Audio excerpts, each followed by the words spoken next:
Então, eu gostaria de apresentar o Dr. José Diogo Souza. Ele é médico pela Faculdade de Medicina de Ribeirão Preto, da Universidade de São Paulo. Fez residência em psiquiatria pelo Hospital das Clínicas, lá de Ribeirão Preto, e fez doutorado pelo programa de pós-graduação em saúde mental, também lá em Ribeirão Preto. Atua em pesquisas clínicas em saúde mental, com ênfase em canabidiol, e é autor de livro na área. José Diogo, muito obrigado, e você tem 20 minutos para fazer a sua palestra.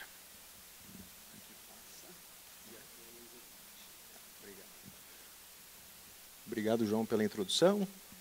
Boa tarde a todos. Muito legal estar aqui com vocês hoje para poder falar desse tema, que é um tema muito quente, né? Assim, eu acho que muitos de vocês estão ouvindo falar sobre fitocannabinoides, canabidiol há alguns anos, mas nós precisamos tomar um pouco de cuidado quais são as fontes das quais nós acessamos essas informações. Então, a nossa conversa de hoje, eu vou ter esse desafio de falar sobre fitocannabinoides e climatério em 20 minutos, mas vamos conseguir, né? Ainda mais vocês acabaram de sair do almoço. Então, hoje nós vamos falar sobre os potenciais efeitos desses fitocannabinoides, especialmente o CBD, que é o canabidiol, como uma terapia complementar pensando em síndrome climatério. Os objetivos em si, né, até estava falando com a Flávia anteriormente, assim, não imaginei de fazer uma aula muito acadêmica, né, ainda mais, acho que o conteúdo do congresso, a forma com que vocês têm conversado hoje, a ideia é nós falarmos sobre climatério, alguns sintomas, os fitocannabinoides, quais são os sintomas que eventualmente esses fitocannabinoides eles podem atuar, e aí contextualizar para vocês o que são esses produtos, como que é feita essa prescrição, aonde que tem indicação, o que existe de evidência, o que não tem de evidência. Então, né, climatério aqui, imagino que todos vocês já estão experts nisso, né? Então, quando nós pensamos em síndrome climatérica, nós sabemos que é um período ali de uma transição, né, entre a fase de período reprodutivo até a menopausa, e essa síndrome ela é caracterizada por diversos sintomas que vocês já discutiram hoje mais cedo. Aqui, em especial, nós vamos falar de alguns, né, quando relacionados a esses fitocannabinoides, que são especialmente essas alterações de humor, e aqui nós estamos falando sobre depressão, irritabilidade, ansiedade, insônia, e, eventualmente, essas ondas de calor. Tá? Além disso, tem algumas dores que podem aparecer associadas, e aí o canabidiol ele também pode atuar nesse sentido. Bom, quando nós estamos falando desses sintomas em específicos, né? Bom, então imagino que de fluxograma, né? Vocês saibam que muitas vezes é indicado a terapia de reposição hormonal e muitas vezes, a depender do sintoma, da gravidade, da intensidade, principalmente, né, da alteração no funcionamento da paciente, nós precisamos abrir mão de algumas medicações psiquiátricas. E quando nós falamos dessas medicações, nós estamos pensando especialmente nos antidepressivos, imaginando aqui sobre irritabilidade, ansiedade, depressão e até mesmo insônia, e também benzodiazepínicos e as drogas Xanax, como o Zolpidem. Agora, nós precisamos saber que essas drogas, embora sejam excelentes drogas, e elas têm um potencial de ação e de ajuda muito interessante, elas também têm suas limitações. Então, quando eu falo sobre antidepressivo, nós sabemos que existe uma demora para iniciar de fato, né, o efeito terapêutico, e muitas vezes é acompanhado de efeitos colaterais. Nós sabemos que existem diversos antidepressivos, cada um tem o seu perfil, assim como cada paciente, então a ideia é utilizar a medicação que tenha menos efeito colateral e que consiga, né, auxiliar a paciente, mas muitas vezes nós acabamos tendo ganho de peso, redução da libido, muitas vezes alteração no sono.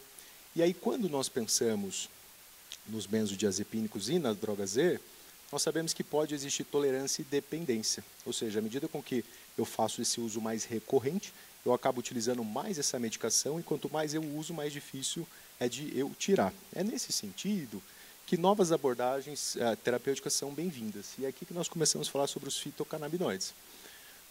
Como eu falei para vocês, é um desafio falar em 20 minutos, porque a história dos canabinoides, né, é 5.000 anos. Então, assim, claro que eu não vou falar aqui com vocês, né, todo esse período, mas principalmente aqui após a década de 60. Então, assim, nós sabemos que há 5.000 anos atrás, lá no Oriente, na China, na Índia, a cannabis ela já era usada para fins terapêuticos, e nós chegamos até aqui o século XX, né, com produtos à base de cannabis sendo vendidas no Brasil, na Europa, né? E depois da política antidrogas, todas essas medicações elas foram sendo retiradas do mercado. É aí, a partir dos anos 60, que é descoberto, isolado, né, os fitocannabinoides, principalmente o THC e o CBD, que nós vamos falar. E depois nós descobrimos os receptores endocannabinoides e depois nós descobrimos os endocannabinoides. E aí, como eu falei para vocês, nós vamos falar um pouquinho sobre o contexto brasileiro. Então, o sistema canabinoide é um sistema, assim como nós aprendemos lá na faculdade, né, que nós temos o sistema digestório, o sistema respiratório, o sistema circulatório, existe um sistema que é o sistema endocannabinoide. Esse sistema ele é composto principalmente por dois receptores, que é o CB1 e CB2, e dentro desse sistema nós temos alguns canabinoides endógenos, ou seja, canabinoides que nós produzimos. O que nós conhecemos é o 2-AG e a anandamida. Esses canabinoides, eles têm um potencial de ação como um papel homeostático, ou seja, ele atua no nosso organismo para regular diversas funções. É um sistema que ele modula outros sistemas. E quando nós estamos pensando, né, tanto nos receptores CB1 como CB2, nós sabemos que em sistemas periféricos o CB1 ele é mais presente, enquanto em sistema nervoso central o CB2 ele é mais presente. Então aqui, né, mostrando para vocês, do ponto de vista, né, da nossa matéria, principalmente do sistema nervoso central, aqui vocês veem um neurônio pré-sináptico e um neurônio pós-sináptico, né? Então, eu produzo aqui substâncias, eu lanço elas aqui na fenda sináptica, e aqui normalmente é o sentido, né? Quando nós pensamos aqui no sistema endocannabinoide, funciona de uma forma diferente, que é uma ação retrógrada, ou seja, esses endocannabinoides que eu falei para vocês, que é a anandamida e o 2-AG, esse FA, que é uma enzima que faz parte, né, da metabolização dessas substâncias, e aí essas substâncias elas são liberadas nessa fenda e se ligam nesses receptores que estão em neurônio pré-sináptico. Tá? Aqui. Como eu falei para vocês, é um sistema multimodal. E aí, quando nós estamos pensando, principalmente na nossa parte de sistema nervoso central, é um sistema que atua nos outros sistemas, né, como o sistema GABAérgico, noradrenérgico, o sistema serotoninérgico, tem uma série de ações. E quando nós pensamos nesses fitocannabinoides, nós precisamos entender que a cannabis em si, ela não é só o THC, né? Porque quando nós normalmente imaginamos cannabis, nós pensamos o quê? O uso adulto, né? Então, o efeito de chapação, né? Esse efeito ele é secundário ao THC, que é a substância psicotomimética que nós denominamos. Agora, nós precisamos saber que a planta ela contém, na verdade, mais de 600 componentes. Desses componentes, mais de 120, eles são esses fitocannabinoides, que são substâncias que vão interagir nesse sistema que eu falei com vocês anteriormente. Além disso, nós temos terpenoides, flavonoides, esteroides e outras substâncias. Quando eu penso nesses componentes, né, dois se destacam, que é o THC, que é o delta-9-tetraidrocannabinol, e o CBD, que é o canabidiol. Vocês podem observar que as estruturas moleculares são muito semelhantes, né? Então, como eu falei para vocês, eles foram isolados em Israel pelo professor Rafael Meshulam, na década de 60, e o que nós sabemos é que esses dois componentes são os componentes mais presentes na planta. Do ponto de vista de atuação, né, no sistema endocannabinoide, o que nós sabemos é que o THC ele vai se ligar diretamente nesse receptor. Enquanto o CBD ele tem uma ação um pouco diferente, nós denominamos de modulador alostérico negativo. O que ele faz? Ele se liga de uma forma um pouco diferente nesse receptor e faz com que os outros componentes que vão se ligar, interagir com esse receptor, interajam de uma forma diferente. O que nós sabemos na prática, especialmente quando eu estou falando sobre THC, é que quando eu utilizo THC e CBD concomitantemente, eu acabo atenuando o efeito psicotomimético do THC. Então, quando nós pensamos em THC, como falei para vocês, né, normalmente nós associamos ao uso recreativo, efeitos psicológicos, nós sabemos que existe um prejuízo, né, durante a janela de neuroplasticidade e neurodesenvolvimento. Lembrando, né, que o nosso cérebro ele se desenvolve até por volta dos seus 24 anos, e nós sabemos que indivíduos que usam maconha nesse período acabam tendo uma série de implicações negativas do ponto de vista de saúde mental, tanto no momento enquanto usam, quanto no futuro, do ponto de vista de desfecho, né, de ansiedade, depressão e também sobre psicose.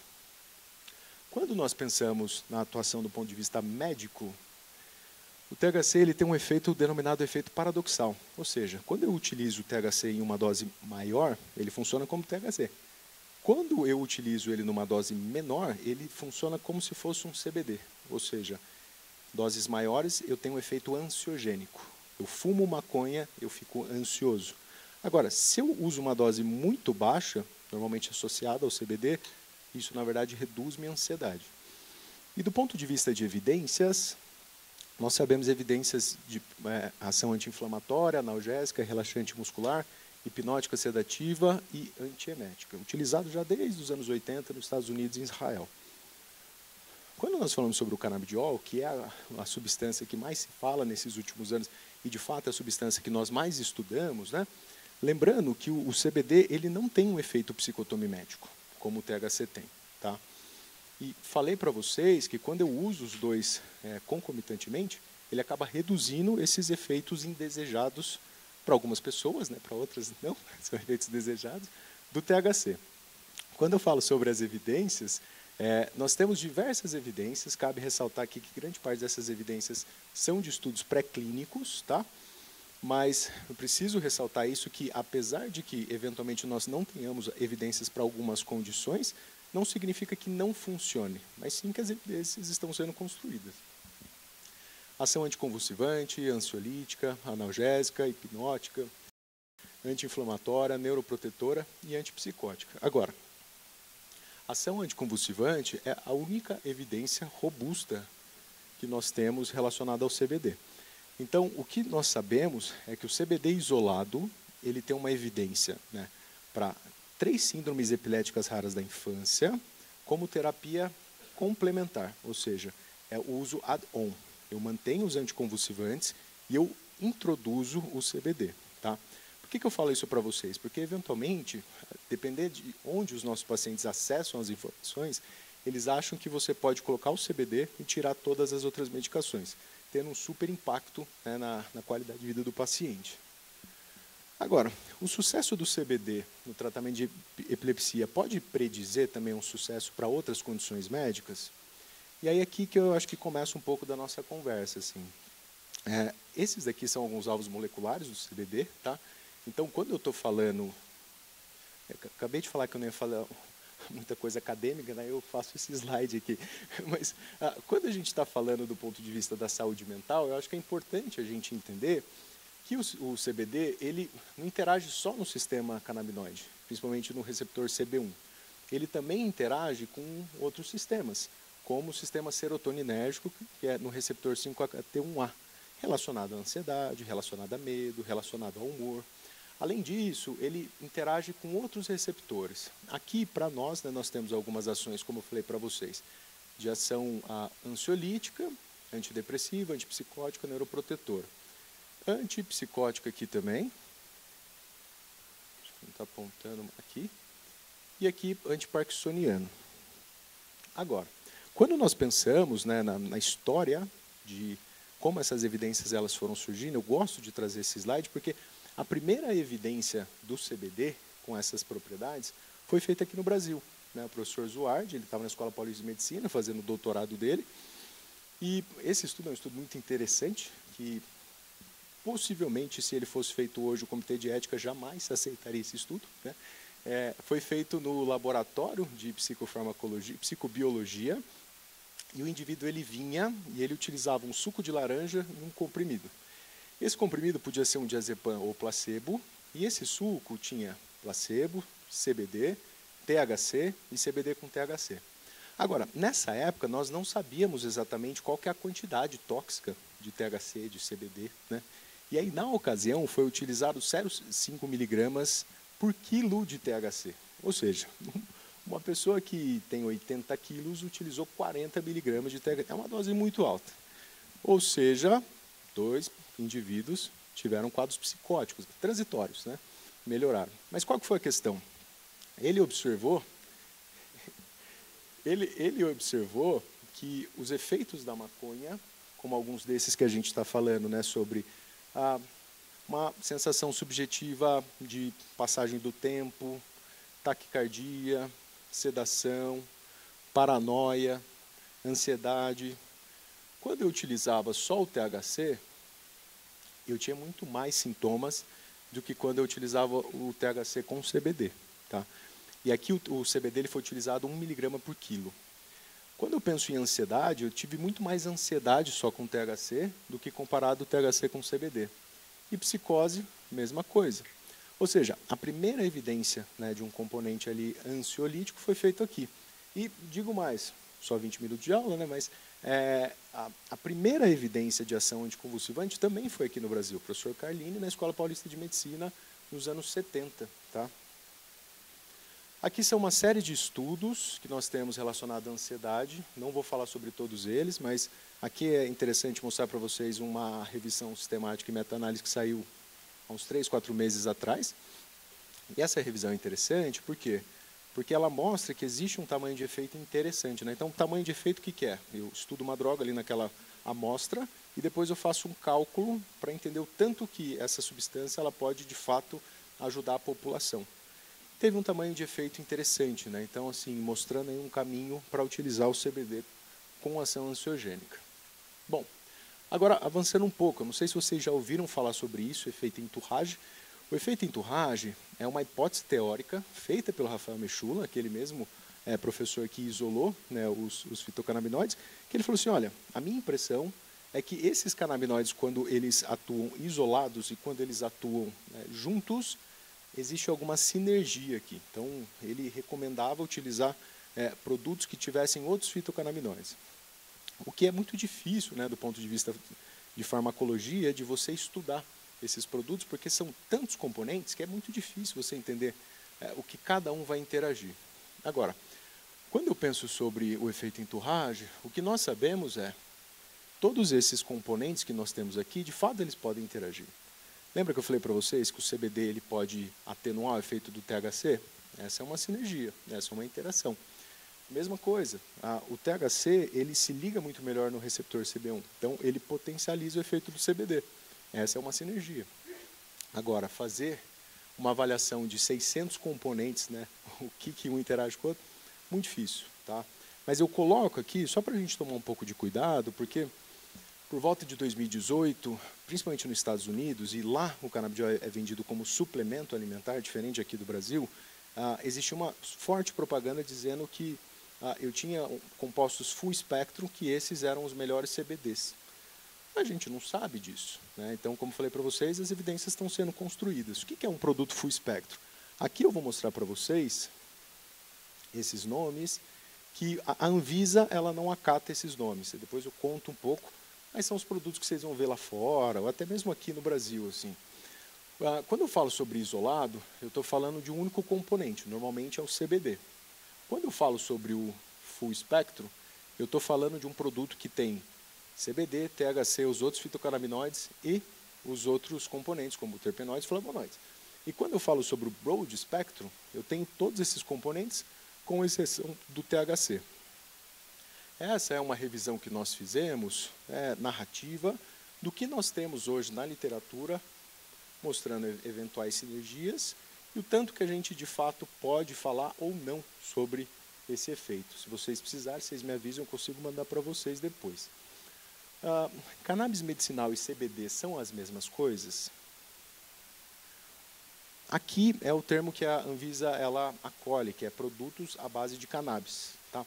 Esses produtos, como eu falei para vocês, eles podem ser produtos isolados, produtos com THC, produtos em proporções, produtos enriquecidos e flor e planta inteira. Produtos isolados, aqui a gente tem o Epidiolex, aprovado pelo FDA. Produtos de THC, esses aqui são análogos de THC, são produtos sintéticos, né, são utilizados no Brasil e fora do Brasil. Proporções, como o Sativex, que é um spray sublingual de 1:1, mas nós temos proporções 20:1, 50:1, e os produtos enriquecidos. Como eu falei para vocês aqui atrás, né, quando eu falo de full spectrum, então eu tenho ali vários componentes e eu tenho uma predominância do CBD. Então esse é um produto enriquecido. Flor planta inteira, que a gente tem em vários lugares do mundo, como Canadá, Estados Unidos, Israel, Alemanha, mas nós não temos no Brasil. Tá?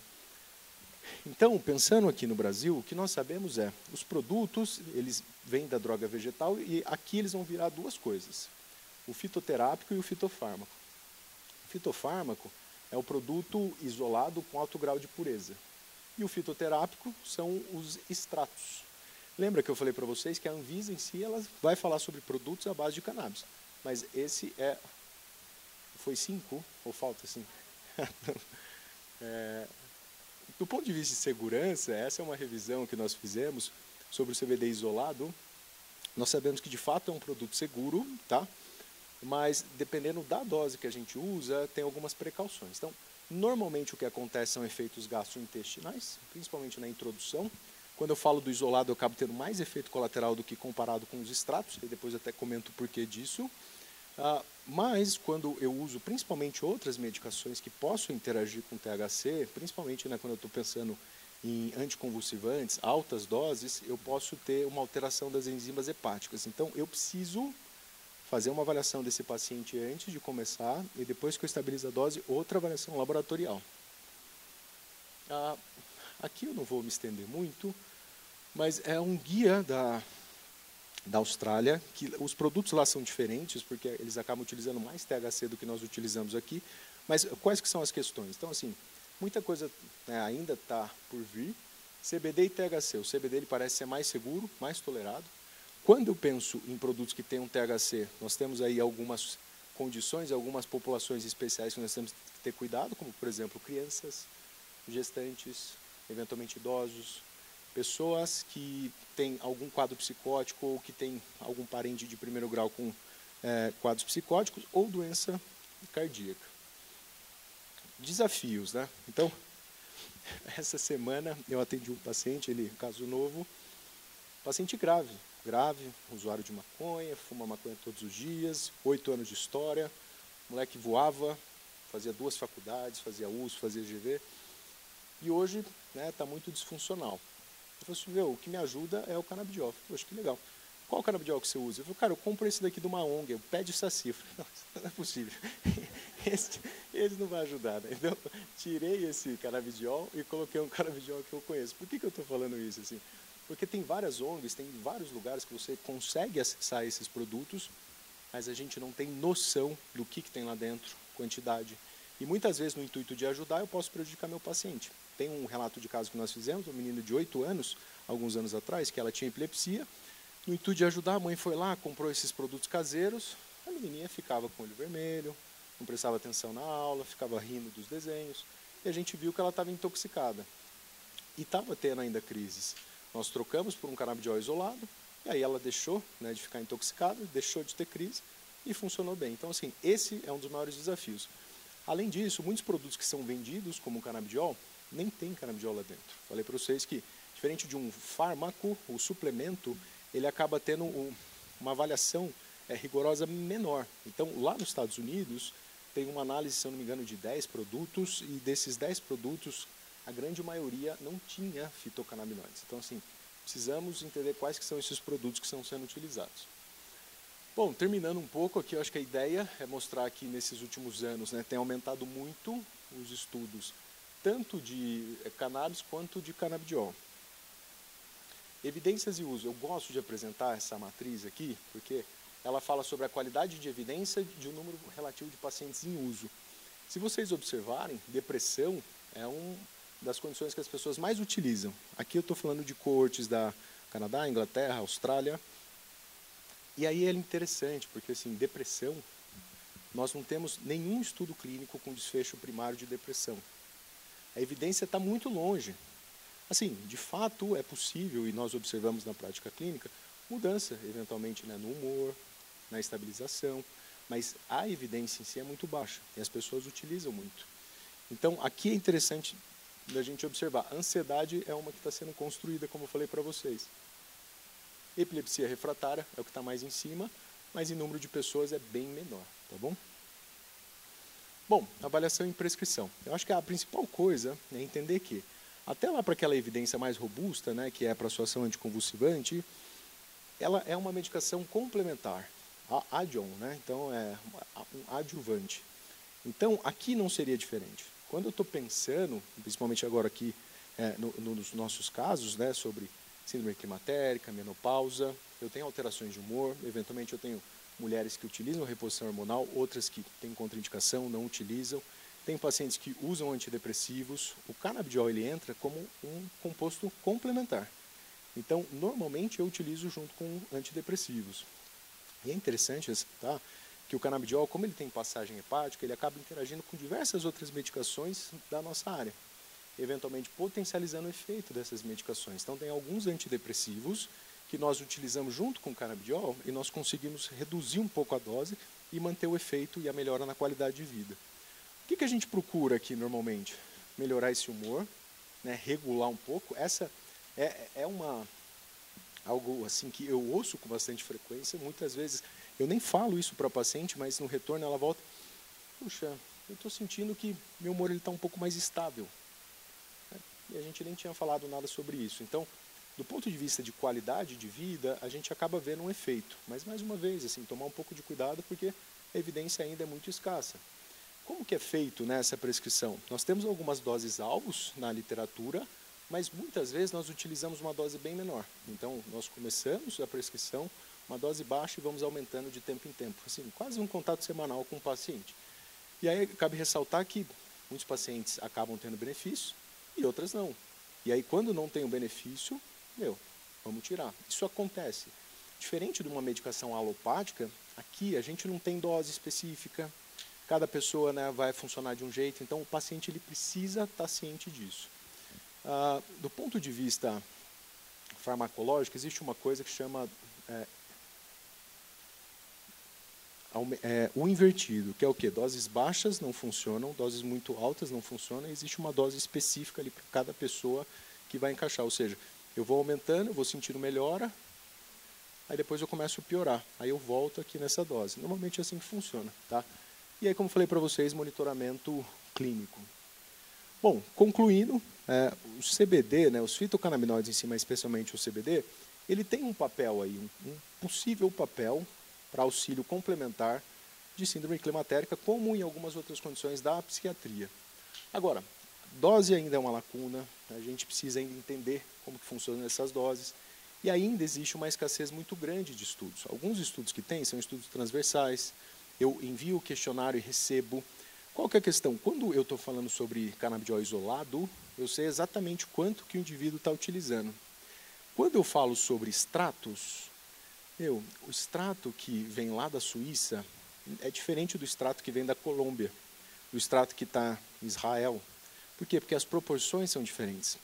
Então, quando eu analiso um estudo de extrato, eu preciso tomar muito cuidado, porque eu não consigo necessariamente reproduzir aqui nos produtos que nós temos. Mas vale lembrar que nas principais farmácias já tem vários desses produtos sendo vendidos, né?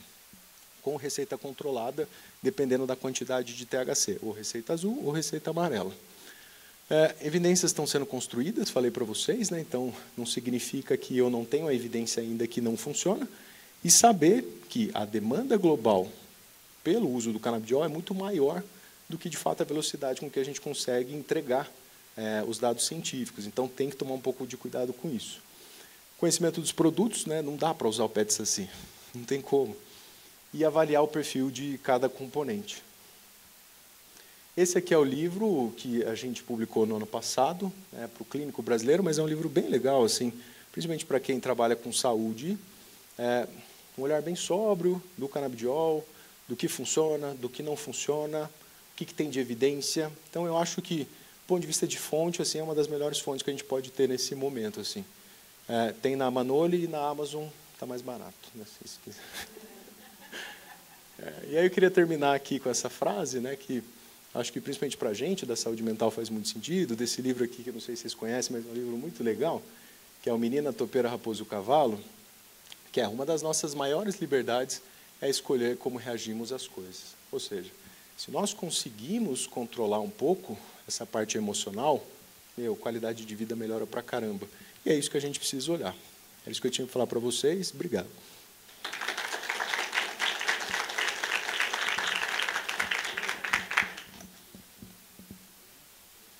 Para ficar, tá. Deixa eu ver Pessoal, a gente tem tempo para 2 perguntas, porque o Diogo ele precisa se ausentar. Boa. E essa é minha. Alguém tem pergunta, pessoal? Todo mundo entendeu tudo? Então, 2 aqui, 1 e 2, já foram. Obrigada. Obrigada, viu? Parabéns pela apresentação. Sobre o uso de canabidiol com crianças e TDAH, você poderia falar um pouco como que está sendo isso hoje? Sim, eu acho que é uma ótima pergunta. Quando a gente falou lá do sistema canabinoide, lembra que eu falei para vocês que é um sistema regulador, né? Então, ele interage com vários outros sistemas. Existem algumas condições que você tem um desbalanço desse sistema, como, por exemplo, TDAH, como, por exemplo, autismo. E quando nós nascemos, esse sistema ele funciona bastante e, à medida com que você vai envelhecendo, ele vai funcionando menos. Por que eu estou dizendo isso? Assim, porque paciente idoso, de modo geral, se beneficia bastante com esse tipo de produto. Agora, quando eu estou pensando sobre aspectos práticos, clínicos, para mim ainda está muito distante, né? Eu posso ter uma possível aplicação para TDAH? Eu posso ter. Existem algumas linhas de estudos pré-clínicos que me mostram isso, mas do ponto de vista prático eu acho que é muito distante. Quando o paciente chega no consultório para falar sobre isso, assim, eu converso com ele, é o que a gente chama de psicoeducação, né? A gente conversa um tempão assim e não prescrevo, porque o que acontece? Eu acho que eu fiquei um tempo na Austrália. A Austrália foi da mesma forma que aconteceu no Brasil, lá em 2014. Né? Então, o canabidiol virou de substância proscrita para prescrita. Então, a partir de 2014, qualquer médico podia prescrever. Ninguém sabia como prescrever, né? O que era isso? E na Austrália foi diferente. A partir de 2014, ali, você conseguiria prescrever qualquer produto de medical cannabis. O que é isso? É fumado, é goma, é óleo, né? E aí o Ministério da Saúde criou lá um centro de pesquisa, eu fui e fiquei lá um tempo. Teve um artigo que a gente escreveu que foi justamente para colocar na balança, né? Então, o que nós temos do ponto de vista de, eventualmente, pouco sintoma, eu posso utilizar? Ou seja, eu tenho uma dor aguda. Por que eu vou usar maconha se eu posso utilizar uma dipirona? Né? E uma outra coisa é o que eu tenho de padrão ouro. Então, assim, eu estou ansioso, eu estou deprimido, meu padrão ouro é o quê, do ponto de vista farmacológico? Antidepressivo. Então, assim, a gente vai utilizar o antidepressivo primeiro, por mais que muitas vezes o paciente venha com uma demanda do canabidiol, a gente coloca o antidepressivo, ajusta e depois, no segundo momento, entra. Mas, do ponto de vista atencional, muito distante ainda. Georgia.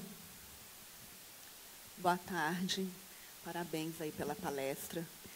Na verdade, dá para a gente ficar muito tempo falando só disso, né? Porque é um tema extremamente interessante. Quando você mostrou aquela matriz, né, sobre a questão de evidência, eu vi que a doença de Parkinson ela está mediana ali, né? Poucos pacientes e quase no meio, né? Eu não sei se você tem, né, alguma experiência específica com essa patologia, mas eu queria ouvir um pouquinho, né, sobre isso, mesmo em função da questão não só motora do doente de Parkinson, mas da questão da demência parkinsoniana. Ótima pergunta. Acho que assim, né, a primeira coisa que eu acho que eu não tinha falado isso para vocês é que essa matriz ela está falando sobre produtos à base de cannabis. Então, aqui eu não estou falando necessariamente só sobre canabidiol. Tá? Acho que esse é um ponto.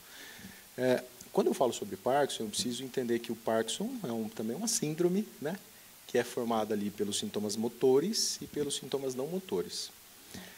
Lá atrás, quando o canabidiol começou a aparecer, a gente começou a falar mais, ou seja, na verdade o Brasil estuda desde os anos 70, principalmente, mas de 2008, principalmente, para frente, foi quando começou a falar mais, e provavelmente vocês entraram em contato com um vídeo de um idoso que tremia muito, e aí ele fuma um cigarro de maconha, ele fica super bem. E aí, poxa, os cientistas falaram, não é possível, vamos testar essa hipótese, né? E aí fizeram algumas testagens e não teve nenhuma repercussão, tá? Então, acho que esse é um primeiro ponto assim que a gente tem que tomar cuidado. Hoje não existe evidência de que o canabidiol ou os outros fitocannabinoides podem atuar nos sintomas motores. Agora, do ponto de vista dos sintomas não motores, aí sim. Porque quando eu falo sobre doença de Parkinson, né, então eu estou falando sobre insônia, sobre aumento de ansiedade, depressão, estou falando sobre psicose e estou falando sobre demência. Tudo aqui o canabidiol ele pode atuar. Quando eu falo sobre demência específico, aí eu falo sobre melhora de qualidade de vida e melhora comportamental. Quando eu penso, né, do ponto de vista prático, sobre alteração comportamental em quadros demenciais, não precisa ser obrigatoriamente na demência, o que a gente tem de evidência? São poucas evidências. Então, nós podemos utilizar alguns antipsicóticos em doses baixas, só que aí sempre aquela balança, né? Então, assim, ele pode me ajudar, mas aí aumenta a mortalidade. Então, quando a gente coloca o canabidiol, de modo geral, a gente acaba observando uma melhora, tanto nessa sensação subjetiva, claro, dependendo, né, da gravidade do quadro demencial, que às vezes o paciente ele nem consegue ter essa ideia, mas o cuidador traz isso para a gente. Mas, normalmente, auxilia com essa questão da qualidade e também da melhora do comportamento. Tá? Então, não sei se eu te respondi a pergunta, mas mais ou menos isso. Bom, obrigado, Diogo. Mais uma vez, parabéns pela palestra e pelas questões. Obrigado. Agora eu vou passar para o próximo.